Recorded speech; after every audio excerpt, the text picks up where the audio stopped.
बिस्मिल्लाहिर्रहमानिर्रहीम नहमदुहु व नसल्ली अला रसूलिल करीम अम्मा बाद फ़ाऊज़ु बिल्लाहि मिनश शैतानिर रजीम बिस्मिल्लाहिर्रहमानिर्रहीम अस्सलामु अलैकुम व रहमतुल्लाहि व बरकातुहू। शुरू करते हैं अल्लाह के नाम से जो बड़ा मेहरबान और नहायत रहम करने वाला है। मेरे दोस्तों, भाई बुज़ुर्गों, उम्मीद है आप सब खैरियत से होंगे। और आज हम जन्नत के टॉपिक पर बात करेंगे और ये बहुत अहम है क्योंकि आज तक मैंने इस पे बात नहीं की, लेकिन आज साइड पे करते थे कैमरे के साइड से, यानी जब कैमरा ऑन नहीं होता था, कैमरे ऑफ कैमरे ये बात करते थे। लेकिन अभी मैंने कहा कैमरे के ज़रिए से आपको थोड़ा सा ये बात आप लोगों तक पहुंचा दूं, जो मेरे फॉलोवर हैं उन लोगों तक ये बात पहुंच जाए, जो मुझे देखते हैं प्यार से, जो मेरी बात को कॉपी करते हैं, या मेरी जो रसूलुल्लाह सल्लल्लाहु अलैहि वसल्लम के तालीमात को हम आप तक पहुँचाएँगे। तो ये जो है ना मेरे दोस्तों, जन्नत जो है ना, जन्नत अल्लाह रब्बुल इज़्ज़त ने मोमिनीन के लिए बनाई है, मोमिनीन। और वो जन्नत जो है ना वो उन लोगों को मिलेगी जो अल्लाह रब्बुल इज़्ज़त से डरने वाले हैं और अल्लाह रब्बुल इज़्ज़त से उम्मीद रखते हैं। ये अल्लाह रब्बुल इज़्ज़त कुरान में भी फरमाता है, जो मुझसे उम्मीद रखता है और मुझसे डरते हैं उन लोगों को जन्नत वो उनके लिए खुशखबरी है।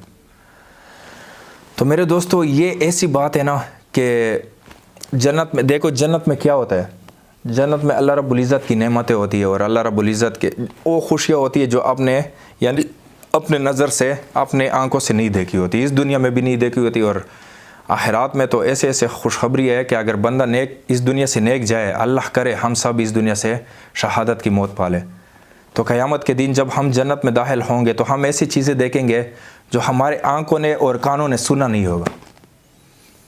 हम ऐसे जो है ना खुशियाँ वहाँ पे मनाएंगे, ऐसी खुशियाँ देखेंगे, ऐसे जो वहाँ पे मंजर होंगे ना वो देखेंगे।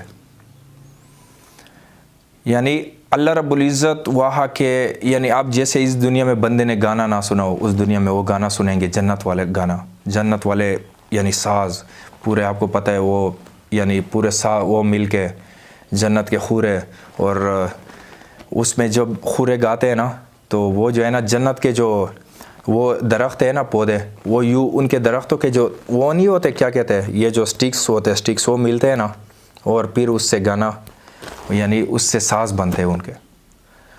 तो जन्नत की जो बातें हैं ना उससे बंदे की बहुत ज़्यादा जो है ना, बंदे की ईमान में जज्बा आ जाता है, बंदे की ईमान बढ़ जाता है, ताज़ा हो जाता है। कुछ लोगों को प्यार से बात समझ आती है, कुछ लोगों को डर से बात समझ आती है, कुछ लोगों को जहन्नम की बातें समझानी पड़ती है, कुछ लोगों को प्यार से जन्नत की। तो ये है मेरे दोस्तों कि दुनिया में अगर 3 चीज़ें इंसान को मिल जाए ना तो फिर तो जन्नत का शौक़ और आखिरात का खौफ ख़त्म हो जाए, फिर तो दुनिया में ही जन्नत हो गया उसके लिए, फिर तो इंसान दुनिया में ही खुश है, फिर तो वो इस दुनिया से, आप खुद सोचें अगर आपको ये 3 चीज़ें मिल जाए, मतलब एक ये आपको कभी मौत नहीं आएगी, हमेशा ज़िंदा रहोगे, और दूसरा ये कि आप कभी बूढ़े नहीं होगे, हमेशा जवान रहोगे।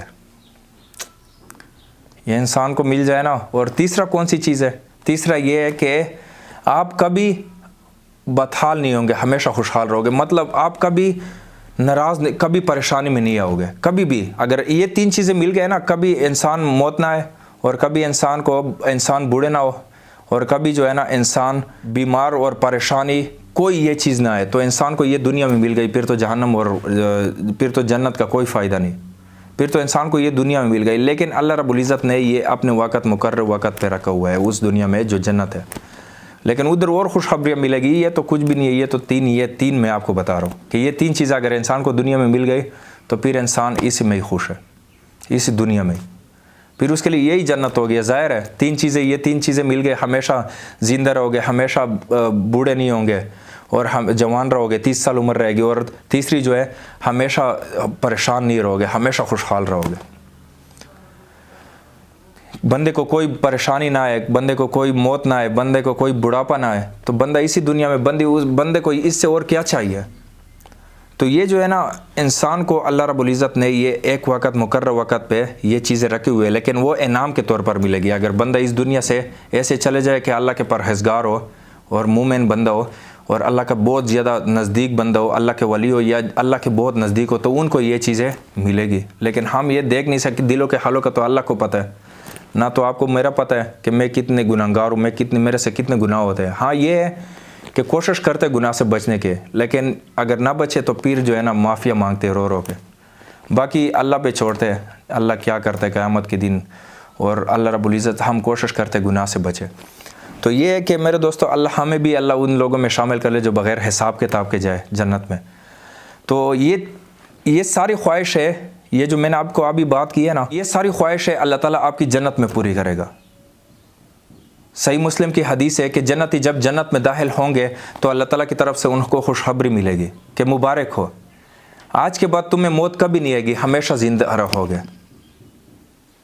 आज के बाद तुम कभी बूढ़े नहीं होगे, हमेशा जवान रहोगे, 30 साल उम्र रहेगी। आज के बाद तुम कभी बीमार नहीं पड़ोगे, हमेशा तंदुरुस्त रहोगे। तो बीमारी भी कोई नहीं, बुढ़ापा भी कोई नहीं, मौत भी कोई नहीं। आज के बाद तुम कभी बदहाल नहीं होगे, हमेशा खुशहाल रहोगे। और एक और हदीस के अंदर जो 5वीं चीज़ आई है सही मुस्लिम में कि आज के बाद तुम्हारा रब तुमसे कभी नाराज़ नहीं होगा, हमेशा ही राज़ी रहेगा। सुभान अल्लाह, इससे और क्या चाहिए। दुनिया में इंसान की टेंशन क्या होती है कि यार ये किया कहीं अल्लाह नाराज़ ना हो जाए। जन्नत में कोई ऐसा काम नहीं कि जिससे अल्लाह नाराज़ होता हो, हर काम ही ऐसा है। दुनिया में सोना और रेशम हराम, आखिरात में हलाल। दुनिया में शराब हराम, आखिरात में हलाल। दुनिया में नमाज फ़र्ज, आखिरात में नमाज कोई नहीं। दुनिया में 4 से ज़्यादा बीवियाँ हराम, आखिरात में बेशुमार। दुनिया में पहाने की कमज़ोरी, सही मुस्लिम में हदीस है कि आखिरात में इंसान कहेगा एक खुशबूदार डकार आएगी, डकार भी खुशबूदार, सब कुछ हज़म, कोई पहाना नहीं। तो कोई तकलीफ़ जिस चीज़ का नाम है ना वो जन्नत में नहीं है। तो ये अल्लाह ताला की बड़ी मेहरबानी है कि अल्लाह ताला आपको बहुत बड़ा स्टेटस देने वाला है। ये उसकी मेहरबानी है कि वो ख़ुद तो अकेला था लेकिन उसने अपनी क्वालिटीज़ में जन्नत में आपको भी शरीक कर लिया। खालिक और मखलूक का फ़र्क अपनी जगह मौजूद है, लेकिन उसकी क्वालिटी क्या थी? मौत नहीं आएगी। उसने कहा चल तुझे भी मौत नहीं आएगी अब, ठीक है। उसकी क्वालिटी क्या थी कि वो जो चाहता था वो कर देता था। चल तुझे भी यह क्वालिटी, तू जो ख्वाहिश करेगा वो तुझे मिल जाएगा, ठीक है। लेकिन हम ये सोचते हैं कि यार ये अल्लाह ने मुझे अपने मर्जी के बगैर पैदा करके मुझे कितनी बड़ी आफत में डाल दिया है। मैं उस खुदा से मोहब्बत कैसे करूं, मैं अपने आप को सेटिस्फाइड कैसे करूं कि जिसने मुझे इतनी बड़ी आजमाइश में डाल दिया है। तो मैं उस खुदा से डर के तो ज़िंदगी गुजार सकता हूं, मैं उससे मोहब्बत करके ज़िंदगी नहीं गुजार सकता। कि यार उसने मुझे मुसीबत में डाला है, ऐसी की तैसी पैर देगा, तो मैं उस खुदा के लिए अपने अंदर मोहब्बत का जज्बा कैसे पैदा करूं। तो डरे कि आपने सोच में लाए, आपने दिमाग में लाए, ख्याल करें कि मोहब्बत करेंगे उस खुदा से कि जो अकेला था, अकेला है, उसकी खुदाई में कोई शरीक नहीं। उसने आपको ज़िंदगी दी और एक बड़े छोटे से इम्तिहान में डाला है चांद सालों की ज़िंदगी में। आखिरात से कंपेयर करें तो अरबों खरबों साल की आखिरात की ज़िंदगी है। सही मुस्लिम में हदीस है कि दुनिया और आखिरात की मिसाल इस तरह है जैसे ये उंगली समंदर में डुबोई और बाहर निकाली और जो इस उंगली के साथ पानी लगा वो ये दुनिया है, दुनिया की ज़िंदगी है, और जो ये बाकी समंदर का पानी रह गया है वो आखिरात की ज़िंदगी है, इन्फिनिट। वो अकेला था, उसको मौत कोई नहीं आई थी। उसने आपको पैदा किया, थोड़े से इम्तिहान में डाल के उसने आपको अपने साथ शामिल कर लिया कि आजा तुझे भी मौत नहीं आएगी, तू भी अपनी मर्ज़ी की ज़िंदगी गुजारेगा। तो ऐसे खुदा से मोहब्बत नहीं करनी चाहिए कि जिसने तुम्हें भी अपने साथ शामिल कर दिया। खालिक और मखलूक का फ़र्क अपनी जगह मौजूद है। अगर कोई मुझसे पूछे ना कि कुरान की दावत का खुलासा क्या है, तो मैं ये बताऊंगा कि अल्लाह के तारुफ के बाद कुरान का जो सबसे मरकज़ी टॉपिक है वो दुनिया से बेरग़बती और आखिरात की तरफ रुझान है। ये मरकज़ी टॉपिक है। आप इसे इंसानियत की हिदायत कह ले, नाम रख ले, उन्वान दे दे, या आप इसे आखिरात की जवाबदाही कह ले, उन्वान दे दे। कुरान का जो टॉपिक है, कुरान अकीदे में तौहीद पे बोलता है और अमाल में यही कहता है कि ये दुनिया आर्जी है, असल हकीकत आखिरात है, तैयारी करो और उधर जाके आपको रहना है।